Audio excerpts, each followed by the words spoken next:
Asinibingelele namhlanje kuseni egameni lika Jesu. Sigcine bazalwane sikhuluma ngerapture egameni lika Jesu. Babazalwane bakhuphukile bahlwithwa inkosi yabo baya ezulwini kuyawuthiwa sisebenzi sami maye usule nyembedi kwendeke lokho akube kuhle egameni lika Jesu. But the question is, kwendekani emhlabeni kulabo labasele? Ngitele lokho ke namhlanje bazalwane sitoqoqisana ngalokho. Lapha ke emhlabeni kunebantu labathi inhlobo letimbili, kunalaba befile ngalesikhathi serapture. Those people are in hell. Luke number 16 uthi la umuntu me afa uhamba straight aye ku hell, abayi kule fire, because ile fire ayikho underground, ayikho phansi emhlabathini, ile fire isezulwini. Laba labafile laba ku hell batawuhamba egcineni kwemillennium, sitawufika lapho bese bakhushulelwa judgment of the white throne. This is the white throne judgment. Lena lesayitawubajijela ku lake of fire. Kanti kukhona ke labanye ke bazalwane labayawubeke baphila noma ke batawube baphila ngalesikhathi serapture egameni lika Jesu. Labo bangakholwa kodwa baphila, ngiko bangahlithwanga because bebangakholwa. Kani ke kukhona labanye futhi labasala kanti bayakholwa bebangemakholwa mane bebaphindze baphila nempilo yaseveni bakubambe konke. Uthi ke Jesu ekukhulumeni kwakhe labo bantu labo basivuvu, uthi ke ngiyabakhafula labo labasivuvu. Ngiko ke naku rapture bagcine bakhafulekile basala ngemuva. Labo ke bantu labatawubhekana nalo 7 years. Ake ngichaze lo 7 years bazalwane. Lo 7 years wehlukene ke igaba letimbili. It is 3.5 years of tribulation na 3.5 of great tribulation. Noshothi lo 3.5 years wekucala kutobe kunetinhlupheko. Kecha lo 3.5 years wesibili kuze toka lo 7 years utawube uthi inhlupheko letingabeketeleleki. Ngifuna ke ngingake ndluli ngisho lokuthi ngalesikhathi kwendiwa le prophecy le Example 13 egameni lika Jesu tinyanga teminyaka betingu-10.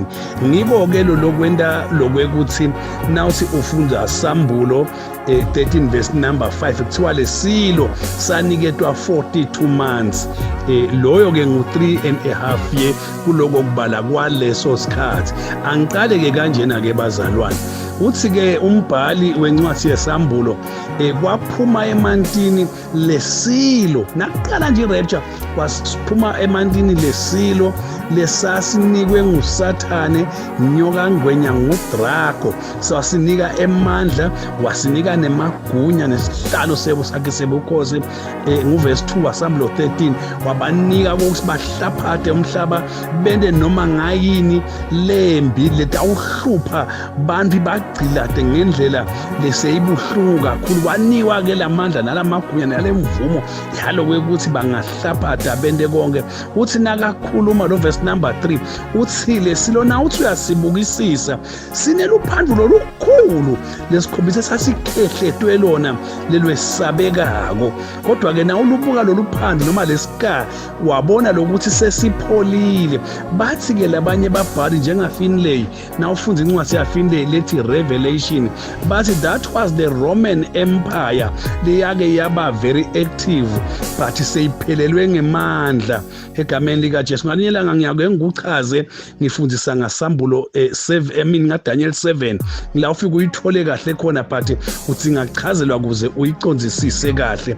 Uthi ke lesika leso sase sipholile lokusho ukuthi leso silo saqala sase siphinde sibuyile sesinemandla. Labanye bacabanga ukuthi it is Constantine noma kuthiwa Constantine lo empire waseRoma. Linye ligama lakhe nguVicarius Philidae. Utawugooglisha ke wena ugooglishe uthole kabanti ngaVicarius Philidae ngoba leli gama lesi Vicarius Philidae liyamkhipha lo 666 lo la kuSambulo 13 verse number 18 ngoba uthi Sambulo 13:18 le 666 wakha ligama lemuntu lo Vicarious Field Day ngawubekisa nje ngithi ngema Roman figures siye sibhale ngawe esikolweni siyathi ukuthi I ngu1 siyathi V ngu5 siyathi L ngu50 siyathi C ngu100 siyathi D ngu500 but vele na ukubala uyaphuma lo 666 but angeke mina ngilikhiphe egcwale umlomo ngokuthi lesilo lesiyawube siphumile sihlaphatha umhlaba ngempela ngu Vicarious Field Day.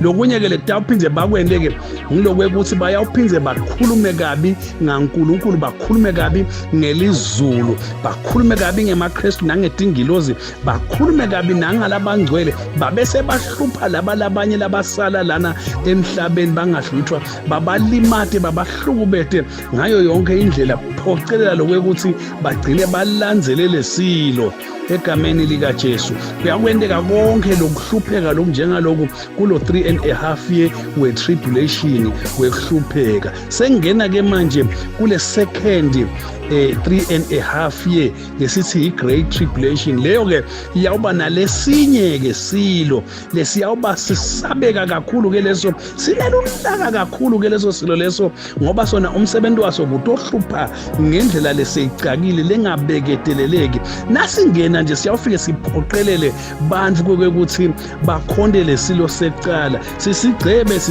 sisende sibukeke sisihle lesilo secala mane ke lesi siyawube sinemandla lamakhulu ngoba lisi leli Bible kusambulo 13 lithi uyawuba nawo emandla eku-invite umlilo from heaven wehle phambi kwabantu bonke babone siprove beyond doubt lokwekuthi sona sinemandla kangakanani nesifanele kulandzelwa maneke ngalobubi baso leli Bible liveta lokwekuthi bonke labangasilandzeli bayawubulawa bayawujujwa nangenkemba bayawuhlaphathwa balimatwe ngoba asikethi tawudlala stele kute umosha kokugcina. That is why we call it the great tribulation.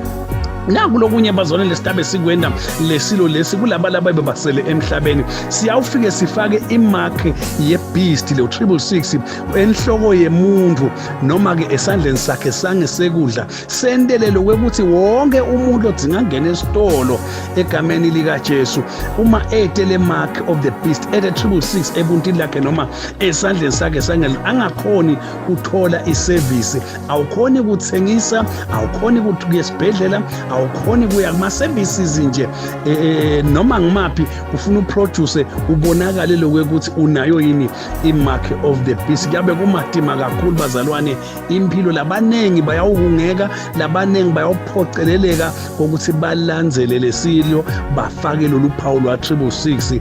Hawu haleluya uNkulunkulu silamlele somandla bathi ke kugcineni nasekwengcelo 7 years uyawubutha ke a great army yalaba bana 666 a great army yalamadimoni bese kuyawuhlangana eArmageddon kumelwe Kristu nakabuya ezulwini ehlela emhlabeni ngoba sithi umbuso wakho mawude nasabuya kanti establisha ikingdom yakhe emhlabeni kuyabe seke akhanzeke lokwekuthi sekumnyama kuthe kwishi kunayo yonke inhlobo yebomb yesibhamu yetanka nembi konke kwembi kuyabe kuphelele lithi ke iBhayibheli Kristu akana ukulwa nabo labo bantu labo Kristu uyavele nje netingilosi takhe bese kuthiwa uyawukhomanda umlilo lo yamkhulu awukwehla ezulwini ushise bonke laba bebakhanekise lapha emhlabeni bamgadze ngalo bayawusha bonke kushe ngisho nalomhlaba kushe nalezulu lecala ngiko sambulo sithi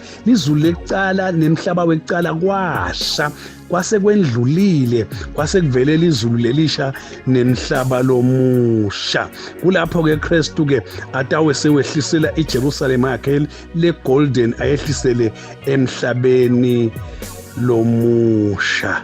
Awu maye kuyawuba mnanzi ke nasesehlela phansi mine kwami nje ukuthi ungathi libandla belingaba ekuhlithweni kungabe nje sivelelwa nathi inkinga nathi bese ngithi ke bazane siyadibana kusasa sitokhuluma ke ngalombuso waKristu losemhlabeni utawuthatha 1000 years lapho sathane uyawuba sajikwe emgodzini longenamkhawulo arola for the whole 1000 years nasi lamhlabeni kude losilingako kude losiphilisa matima ngoba sathane uyaba saboshwe ngeliketane wajikwe emgodzini longenamkhawulo. Amen.